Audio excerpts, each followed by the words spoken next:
So just a couple of questions. You said earlier you're not closing down the whole of the UK economy, but other countries such as Italy, a country you said we were 2 or 3 weeks behind, have now introduced a very strict lockdown.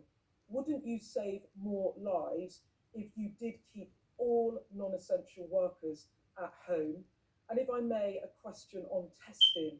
CMO, PHE England has said today 3.5 million testing kits could be available, showing whether you've had coronavirus or not, as early as next week.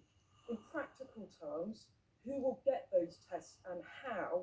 And in broader terms, how transformational do you think this will be in terms of fighting coronavirus? Thank you. Well, thanks very much, Beth. In terms of the epidemiological value of what we're doing in asking people to stay at home, I think possibly the most important thing I can say is just repeat the basic message, which is that if you can stay at home, then you overwhelmingly should stay at home. That's our most important advice. If it's absolutely necessary for you to go to work, to a place of work, then it's vital that your employer follows the rules as set out by Public Health England and ensures that you have the protections that you need and that proper rules on social distancing do apply. But I wonder whether I could ask either our experts just to comment on the value of what we're doing in terms of Beth asks reasonably enough about not closing down the whole UK economy, which we're not doing, but we're simply asking people to stay at home. Is there anything you want to say? I can certainly give an answer that Patrick might want to add to this. I mean, the first thing is the modelling. Every country does this slightly differently, and every country has got a slightly different epidemic pattern at this point in time. So that's entirely reasonable. And all of us, of course, are dealing with a new infection, and therefore are having to take the science from quite a low base very fast up in terms of the advice we give. But the modelling we have done here, which Patrick can talk about in more detail, was based on the idea that quite a lot of people would have to go to work as part of this, and that is the basis on which the modelling is done.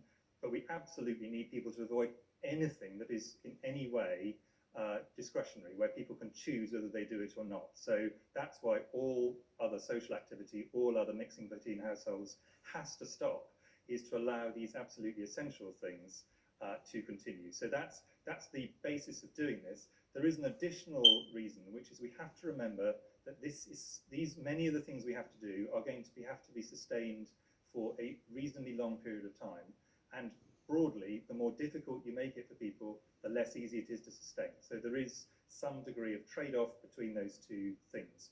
In terms of testing, I want to be really clear about what we can and can't do. We certainly have acquired for the UK a lot of tests, but I'll go back to my previous answer and Patrick's previous answer. The key thing for us to do is now to evaluate, are these tests accurate enough to be used by the general public? And if the answer is they're all incredibly accurate, then we will work out the most quick and effective way to release these. If it turned out none of them were accurate, we would not wish to release any of them, because inaccurate testing is something which we really should be avoiding. So the thing we are going to do really fast is the evaluation, and then based on that evaluation, we'll be able to decide what to do next. I don't know whether, Pat, you want to add anything on the modelling side. Well, the only thing I re-emphasise is what we're trying to do is to break the transmission of virus from one household to another. We're trying to break the transmission of virus in society. To do that, we need to keep separate. And the clearest way to keep separate is to stay in your house, and that's why that's the core message. There are people who have to go to work in some jobs who cannot stay in their house all day. And the most obvious one is in the NHS, but there are others as well. And then it's important to break the transmission, where possible, to stay 2 meters apart. And that's what we need to keep focusing on. We're trying to stop the transmission of this virus between people, between households, and break that chain. In terms of whether it's transformational, in the long run, the answer is it will completely transform what we can do. In the short run, this antibody test, which is the one that we're talking about with these big numbers, I think is less important than the other one, the antigen test I was talking about earlier in the previous answer. Thanks. And I should have said more clearly, perhaps at the beginning, that you should stay at home, except for those very few exceptions. I just spell them out again that people have forgotten.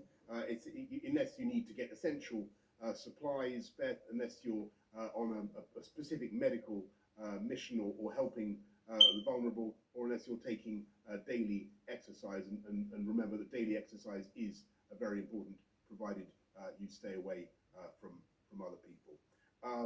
Gary Gibbon, Channel 4. Prime Minister, the frontline staff in the National Health Service and in working in social care couldn't be clearer. They want that test on COVID-19 that tells them whether they've got it. They want it now.